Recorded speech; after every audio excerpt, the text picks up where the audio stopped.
Milwaukee bullpen. Grounded down to third, a chance for two. Beatty to second for one. A tough pickup from McNeil. Are they going to call the out? They are.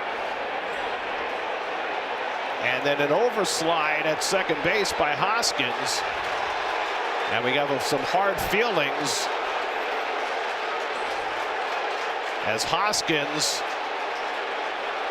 has words with Lindor and others.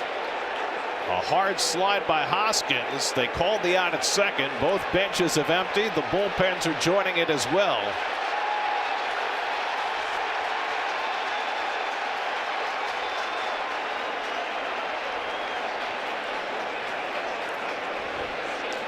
Hoskins has a history with the Mets. It's the hit for a fourth time. Behind his head, and here we go. Out to second goes Adames and Hoskins. Ramirez exchanging, and the umpire's saying we'll handle it. That's got to be a warning. It has to be. They just threw Ramirez out of the game. Oh, wow. And now Carlos Mendoza comes out to argue that. So after conferring, the umpires decided that Yohan Ramirez was throwing intentionally at Rhys Hoskins. He's going to try to bunt for a base hit. And he will succeed. Turner's throw goes down the line. Caballero rounding second on his way to third. And he'll be out easily there, but the Rays will get a run out of it.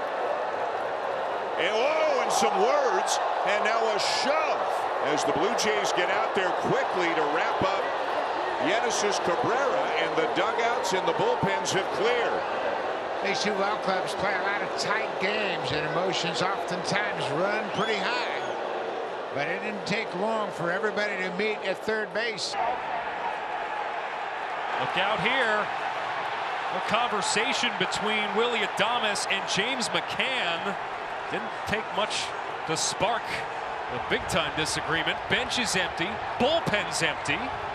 This is not the first time Milwaukee has gotten into a tiff with an opponent this year.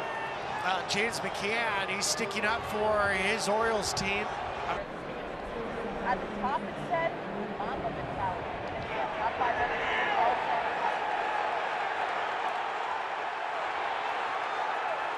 Brandon Hyde was quickly in between the two. If you're a Brewers fan, you got to love the edge with which this team is playing the first month of the season.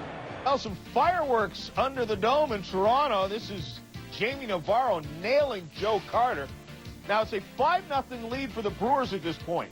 But Carter thinks he's being thrown at, has some words, goes towards the mound. B.J. Surhoff is out there with the tackle, and then the bench is clear. This thing is not cleared up yet, and it occurred about 10 minutes ago. Joe Carter may have just been tossed from the game. We'll keep you updated. Circle in Toronto, Todd Stottlemyre down 7-2. Comes inside to Paul Molitor and immediately is tossed from the game. The warnings had been issued earlier. Cito Gaston comes out, but he knows his man is gone. Down 7-2, he was likely going to get pulled anyway. The Blue Jays struggling at home against Milwaukee. It's now an 8-2 contest in the sixth, and the Jays without two players. Back to you.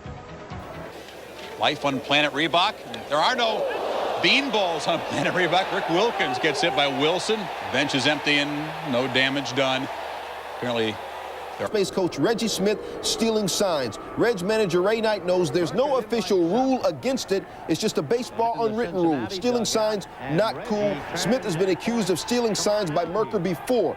Knight and Smith start jawing at each other. Even after the inning ends, they continue to go up against each other. Ugly situation. The bench is clear. These two have to be separated. No punches thrown. Tempers finally cool. Ties a Brewer record with 9 April home runs. Reynolds inside to Charlie Hayes, who's thinking about giving him the shaft.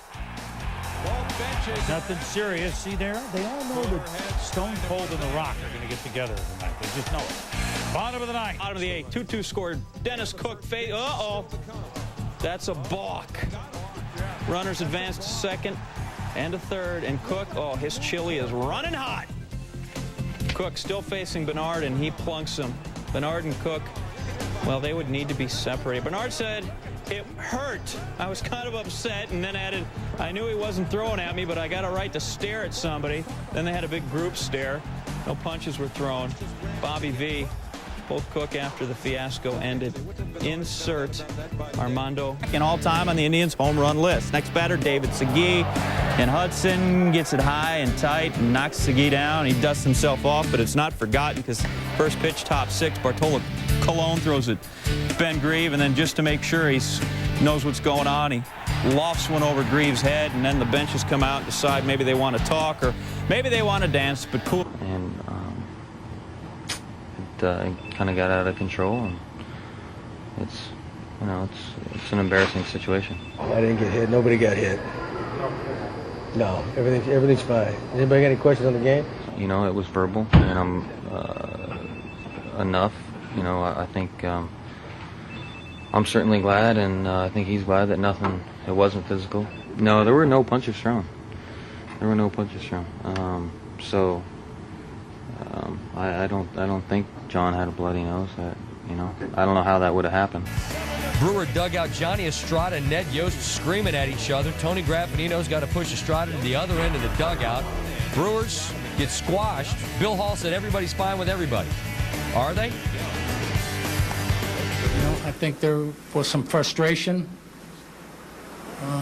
expressed on a number of different sides about our style of play and about the way we've been playing, and we handled it and took care of it like good teams do. Can that be good for a team in any way, Ned? We'll see. Thanks.